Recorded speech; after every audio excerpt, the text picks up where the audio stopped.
الحمد لله رب العالمين والصلاة والسلام على سيد المرسلين أما بعد فأعوذ بالله من الشيطان الرجيم بسم الله الرحمن الرحيم ولو أنهم إذ ظلموا أنفسهم جاءوا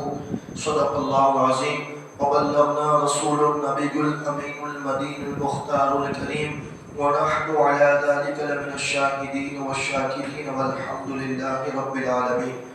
يا رسول الله انظر حالنا، يا حبيب الله اسمع قولنا، إنني في بحر هم مغرقون خذ يدي سهل لنا أشكالنا. يا صديق يا عمر يا عثمان يا حیدر دفع شرق خیرآور یا شبیب یا شکر. آئیے سب سے پہلے اپنی اور ساری مرکز عقیدت حضور احمد مجتبیٰ حضرت محمد مصطفیٰ ارواحنا فداء صلی اللہ علیہ وآلہ وسلم کی بارگاہ بےکس پناہ میں جس طریقے سے میں آپ کو پڑھاؤں میرے ساتھ مل کر پڑھیے. الصلاۃ والسلام علیک یا رسول اللہ، الصلاۃ والسلام علیک یا حبیب اللہ، الصلاۃ والسلام علیک یا نبی اللہ وعلی آلک و اصحابک یا نور اللہ صلی اللہ علیہ وآلہ وسلم. امام عشق محبت الشاہ امام احمد رضا خان فاضل بریلوی رحمۃ اللہ تعالی علیہ فرماتے ہیں چور حاکم سے چھپا کرتے ہیں یا اس کے خلاف، تیرے دامن میں چھپے چور انوکھا تیرا. اور پھر کہتے ہیں آنکھیں ٹھنڈی ہوں جگر تازے ہوں جانے سے راہ، سچے سورج وہ دل آرام ہے اجالا تیرا. اللہ اکبر. فرماتے ہیں امام عشق محبت کہ یا رسول اللہ صلی اللہ علیہ وآلہ وسلم آپ کا دربار ایسا ہے کہ ساری دنیا میں یہی دستور ہے کہ چور افسروں اور پولیس والوں سے چھپنے کی کوشش کرتے ہیں، مگر بارگاہ رسالت کا معاملہ اس کے خلاف ہے. اللہ تعالیٰ مجرموں کو خود اپنے حبیب کی بارگاہ میں جو ہے پہنچنے کی اللہ اکبر تلقین کرتا ہے اور فرماتا ہے وَلَوْ أَنَّهُمْ إِذْ ظَلَمُوا أَنفُسَهُمْ جَاءُوكَ، جب اپنی جانوں پر ظلم کر لے تو بخشش کے لیے تیری بارگاہ میں آ جائے، اللہ معاف بھی فرمائے گا، رحمت بھی عطا فرمائے گا. اللہ اکبر. جو ہے عام طور پر ایسا ہوتا ہے کہ چور جو ہے اللہ اکبر چھپنے کی کوشش کرتا ہے پولیس سے، مگر یہاں الٹا ہے کہ جب تم اپنی جانوں پر ظلم کر لو یعنی گناہ کر لو تو تم حضور علیہ السلام کی بارگاہ کے اندر چلے جاؤ، اللہ تبارک و تعالیٰ تمہارے گناہوں کو معاف فرما دے گا. اور پھر اللہ اکبر ان کا ذکر کر لو تو تمہارا جو ہے، اور پھر گویا کہ مجرموں کو جہاں پناہ ملتی ہے وہ رحمت للعالمین صلی اللہ علیہ وسلم کا دربار ہے کہ جہاں پر مجرموں کو پناہ ملتی ہے. اللہ اکبر. اور پھر جو ہے تفسیر اللہ اکبر تفسیر کی کتاب میں ہے کہ حضور علیہ السلام کی وفات کے 3 دن بعد یعنی جب آپ کو نہر کے اندر اتار دیا گیا اور 3 دن جب گزر گئے تو ایک صحابی آئے، ایک عربی مسجد میں آئے، اور جب اسے معلوم ہوا کہ حضور علیہ السلام دنیا سے تشریف لے چکے ہیں تو وہ جو ہے حضور علیہ السلام کے قبر پر گئے اور مولا کائنات فرماتے ہیں کہ قبر سے لپٹ کر رونے لگے اور کہا یا رسول اللہ ہمیں تو بتا دیا گیا وَلَوْ أَنَّهُمْ إِذْ ظَلَمُوا أَنفُسَهُمْ جَاءُوكَ کہ جب تم اپنی جانوں پر ظلم کر بیٹھو یعنی کہ تم جب گناہ کر بیٹھو تو پھر جو ہے میرے حبیب کی بارگاہ کے اندر چلے جانا، تمہارے جو ہے اللہ اکبر جرائم معاف کر دیے جائیں گے. مگر یہاں آیا یا رسول اللہ اب تو آپ حاضر نہیں ہیں. مولا کائنات فرماتے ہیں ابھی یہ گفتگو ہو ہی رہی تھی کہ قبر کے اندر سے آواز آئی اور کہا کہ اے بندے جا اللہ تبارک و تعالیٰ نے تجھے بخش دیا ہے. یعنی کہ جب تک حیات تھے تب بھی آیت پر جو ہے اسی طرح اللہ اکبر حضور علیہ السلام کی بارگاہ میں جانے سے جو ہے جرائم معاف ہوتے ہیں، اور جب قبر کے اندر چلے گئے پھر بھی جو ہے لوگوں کے جرم جو ہے معاف ہوتے ہوئے نظر آتے ہیں. اسی لیے کہا حضور علیہ السلام نے کہ جس نے میری جو ہے میرے روزے بنایا اللہ اکبر اس پر میری شفاعت واجب ہے، یعنی کہ اس کے سارے گناہ بخشوا دوں گا اور اسے جنت کے اندر میں اپنے ساتھ لے جاؤں گا۔ اللہ اکبر، حضور علیہ السلام کا یہ دربار ہے کہ جہاں پر جو ہے اللہ اللہ سب کو جو ہے سنبھالا جاتا ہے۔ حضور علیہ السلام خود فرماتے ہیں کہ میری شفاعت بڑے بڑے پاپیوں کے لیے ہے، اللہ اکبر، جو بڑے بڑے مجرم ہیں حضور علیہ السلام ان کو جو ہے بخشوائیں گے۔ زلفا تیریا روز قیامت ایسی عظمت پاون، ایک ایک والو لکھ لکھ آسی، جنت کے اندر جاون، یعنی کہ آپ کی زلف اللہ اکبر بڑی چیز ہے۔ پھر فرماتے ہیں کہ آپ کی عطا کے انداز بھی عجیب ہے کہ ایک دیوانہ 20 سال سے بلا اجازت مدینے کے اندر رہ رہا تھا، جب اس کو نجریوں نے پکڑا اور پوچھا تیرا کفیل کون ہے، یعنی تیرا اللہ اکبر کفل یعنی پالنے والا کون ہے، تو اس نے کہا آؤ میں تمہیں اپنا کفیل بتاؤں، اور روضہ پاک کے سامنے گیا اور کہا ہاذا کفیلی، یہ میرا کفیل ہے۔ اللہ اکبر، انہوں نے دیوانہ سمجھ کر اس کو چھوڑ دیا، یعنی کہ دیوانے سب جو ہیں مدینے میں رہتے ہوئے نظر آتے ہیں اور حضور علیہ السلام سب کو پالتے ہوئے نظر آتے ہیں۔ اس کے بعد فرماتے ہیں آنکھیں ٹھنڈی ہو، جگر تازے ہو، جانے سیراب سچی سورج، وہ دل آرا ہے اجالا تیرا یا رسول اللہ۔ آپ وہ حقیقی آفتاب نبوت اور رسالت ہے کہ آپ کے نور سے آنکھوں کو نور اور دل کو سرور نصیب ہوتا ہے، روح کو سکون ملتا ہے اور جگر ٹھنڈا ہوتا ہے۔ آج بھی دیکھ لے کہ جو حضور کا ذکر کرتا ہے، حضور کا ذکر کثرت سے کرتا ہے، اللہ ان کے دلوں کو سکون عطا فرماتا ہے۔ جہاں حضور علیہ السلام کو قرآن مجید میں سراجا منیرن کہا گیا، اسی طرح اللہ اکبر یعنی روشن منور سورج جو ہے کہا گیا، وہیں آپ صلی اللہ علیہ وسلم کو اللہ تعالیٰ نے ذکر رسولہ فرما کر صحابہ ذکر بھی قرار دیا گیا۔ حدیث پاک میں ہے حضور علیہ السلام فرماتے ہیں کہ آپ کی ذات گرامی اور آپ کے صحابہ کرام کا ذکر اللہ ہی کا ذکر ہے، اور یہ ذکر کرو اللہ تمہارے دل کو سکون عطا فرماتا ہے۔ بلکہ قرآن کے اندر ہے الا بذکر اللہ تطمئن القلوب، کہ آگاہ ہو جاؤ اللہ کے ذکر کے اندر تمہارے دلوں کا سکون ہے۔ اب اللہ کا ذکر گویا حضور کا ذکر بھی ہے، تو جو بندہ حضور کا ذکر کرے گا، ان کے صحابہ کرام کا ذکر کرے گا، اللہ تبارک و تعالی اس کے دل کو سکون عطا فرمائے گا۔ اللہ اکبر، اگر سکون چاہتے ہو حضور علیہ السلام کا ذکر کرو، اسی طرح صحابہ کا ذکر کرو، اللہ کا ذکر کرو، انشاءاللہ تبارک و تعالی دلوں کو سکون اور اطمینان ملے گا۔ اللہ اکبر، ہمارا جو عنوان حضور علیہ السلام کے آباء کرام جو چل رہا ہے اتنے جمعہ سے، آج حضور علیہ السلام کے ایک دادا جو ہیں عبد مناف ہیں، ان کا ہم ذکر سنیں گے کہ حضرت عبد مناف، ان کا نام مغیرہ تھا اور کنیت ابو عبد الشمس ہے۔ مناف ایک بدھ کا نام تھا۔ ان کے 4 فرزند تھے، ایک تو ہاشم جو نبی کریم صلی اللہ علیہ وسلم کے والد ماجد حضرت عبداللہ کے دادا ہیں، یعنی کہ اللہ اکبر یہ ہاشم۔ اس کے بعد دوسرے عبد الشمس جو بنی امیہ کے جد ہیں، یہ بنی امیہ جو ہیں وہ یزید کے جو ہے جد میں کہلاتے ہیں، یعنی اوپر یزید جو ہیں اس کے دادا کہلاتے ہیں، اس کی جو ہے پشت یزید کی یہ بنی امیہ سے جو ہے چلی ہے، یعنی عبد الشمس سے اللہ اکبر چلی ہے۔ اور پھر جو ہے ابھی آگے آتا ہے کہ انہوں نے عداوت کس طرح ہوئی، یہ عداوت کہاں سے شروع ہوئی، جو کربلا کے اندر آ کر امام پاک نے پوری کی۔ اللہ اکبر، اس کے بعد نوفل جو حضرت جبیر بن مطعم کے جد ہیں، چوتھے مطلب جو امام شافعی کے جد ہیں۔ اللہ اکبر، حضرت ہاشم اور عبد الشمس یعنی کہ جو حضور کے دادا ہیں، حضور کے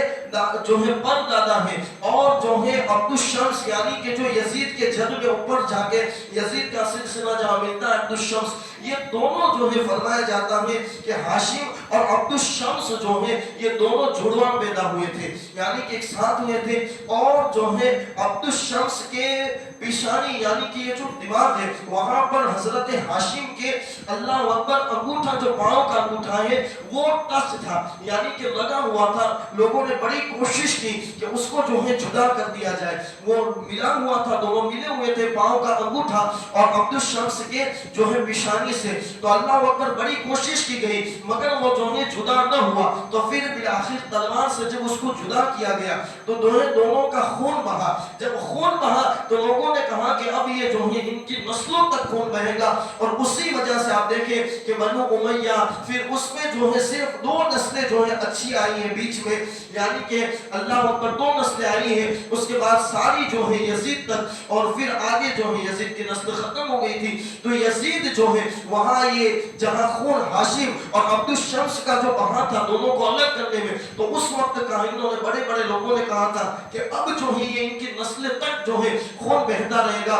اور پھر لوگوں نے دیکھا کہ میدان کربلا تک یہ جو ہے خون بہا۔ اب کیونکہ ایک طرف یزید کا خاندان تھا، عبد الشمس یزید کا، تو وہ جو ہے حضور علیہ السلام کے خاندان یعنی امام علی مقام حضور علیہ السلام کے بیٹے ہیں، تو دونوں کا جو ہے مقابلہ ہوتا رہا اور یہ خون جو ہے بہتا رہا۔ اللہ اکبر۔ یہ ہاشم، اب جو ہاشم ہے حضور علیہ السلام کے پردادا ہیں، بڑی شان کے مالک حضرت ہاشم، اور یہ عبد الشمس جو یزید کے جد میں ہے وہ بڑا جنتا تھا حضرت ہاشم سے، اور پھر اللہ اکبر حضرت ہاشم بڑے خوبصورت تھے۔ فرمایا جاتا ہے کہ حضور علیہ السلام کے نور کی وجہ سے آپ اتنے خوبصورت تھے کہ یہودی عالم آپ کو دیکھ کر آپ کا ہاتھ چومنے لگتے تھے، اتنے خوبصورت تھے۔ اللہ نے بہت خوبصورتی اور پھر حسن اور پھر دولت بھی عطا فرمائی تھی، اور سخی بھی بہت تھے، بہت سخاوت کرتے تھے لوگوں کو۔ اللہ اکبر۔ آپ دیکھیں کہ ہم نے جتنے حضور علیہ السلام کے دادا کا جائزہ لیا، اللہ نے سب کو سخی بنایا، اس لیے کہ حضور علیہ السلام خود اتنے سخی تھے، تو پھر ان کے آبائے کرام بھی بہت سخی تھے۔ اللہ اکبر۔ یہ جو ہاشم ہے، ہاشم اتنے سخی کا ہاشم نام کیوں پڑا؟ ہاشم کا مطلب ہوتا ہے روٹی کو چوڑنے والا، یعنی کہ اللہ اکبر روٹی کو چوڑ چوڑ کر کھلانے والا ہاشم کو کہتے ہیں۔ یہ وجہ یہ ہے کہ حضرت ہاشم ایک مرتبہ ایسا ہوا کہ عرب کے اندر قحط سالی ہوئی اور لوگ کھانے کو محتاج ہو گئے، جب کوئی کھلانے والا نہیں تھا تو حضرت ہاشم جو ہے ملک کے شام گئے اور وہاں سے جو روٹی بنانے کا آٹا ہوتا ہے وہ خرید کر لائے، اور پھر جو ہے اونٹ ذبح کیے، اور اونٹ ذبح کرنے کے بعد جو ہے اس کا شوربہ بنایا، اور پھر جو ہے یہ روٹی بنا کر اس کو جو ہے ٹکڑے کر کے اونٹ کے جو ہے شوربے کے اندر ڈال کے، یعنی کہ سریر جو حضور علیہ السلام کو بڑا پسند تھا، کھانے کے اندر کھانے کا سردار ہے۔ حضور علیہ السلام نے فرمایا کہ جس طرح حضرت عائشہ صدیقہ عورتوں کے اندر سردار ہے، اسی طرح کھانے کا سردار سرید ہے، یعنی کہ گوشت کا جو سالن ہوتا ہے اس میں جو ہے روٹی کے ٹکڑے کر کے ڈالتے ہیں، حضور علیہ السلام نے اس کو کھانے کا سردار فرمایا گیا۔ اللہ اکبر۔ اور اس میں بڑی طاقت ہوتی ہے، اور یہ حضرت ہاشم جو ہے حضور کے پردادا ہے، اللہ اکبر، وہ روٹی کے ٹکڑے کو جو ہے روٹی کے ٹکڑے کرتے اور پھر سرید میں ڈال کر لوگوں کو اس وقت کھلاتے جب کوئی کھلانے والا موجود نہ تھا، اسی وجہ سے جو ہے آپ کو ہاشم کہا گیا، یعنی کہ روٹی کو چوڑ چوڑ کر کھلانے والا۔ اللہ اکبر۔ اور حضرت ہاشم کو اللہ نے بڑا علم دیا تھا،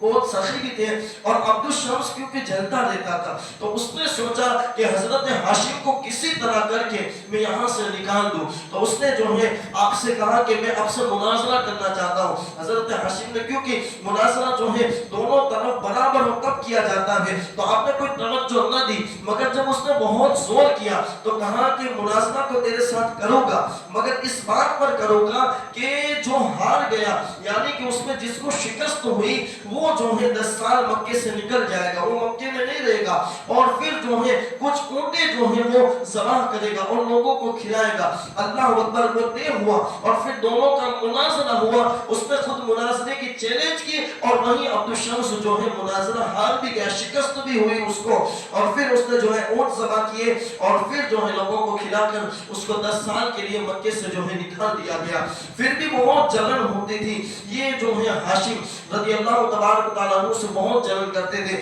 اور حضرت ہاشم رضی اللہ تبارک تعالیٰ عنہ کی شان بہت بلند ہے، اللہ اکبر، ان کا مقام بہت ہی اعلیٰ ہے، اور وہ اپنے غنی کو اپنے فقیروں کے ساتھ ملا دیتے تھے، یعنی کہ اللہ اکبر وہ فقیروں کو اتنا دیتے تھے کہ وہ فقیر جو ہے دوسروں کو دینے والا ہو جاتا تھا، اتنی سخاوت حضرت ہاشم کیا کرتے تھے۔ اور پھر اللہ اکبر، المواہب کے اندر لکھا ہے اور اس کی شرح ہے کہ حضرت ہاشم کے چہرے پر حضور علیہ السلام کا نور چمکتا رہتا تھا، اس کی نورانیت ہما وقت پھیلتی رہتی تھی، جو یہودی عالم بھی انہیں دیکھتا وہ فوراً ان کے ہاتھ چوم لیا کرتا، وہ جس چیز کے پاس سے گزر جاتے وہ چیز جو ہے جھک جایا کرتی۔ ہم حضور علیہ السلام کے لیے بیان کرتے، لوگ کہتے ہیں یہ حضور کے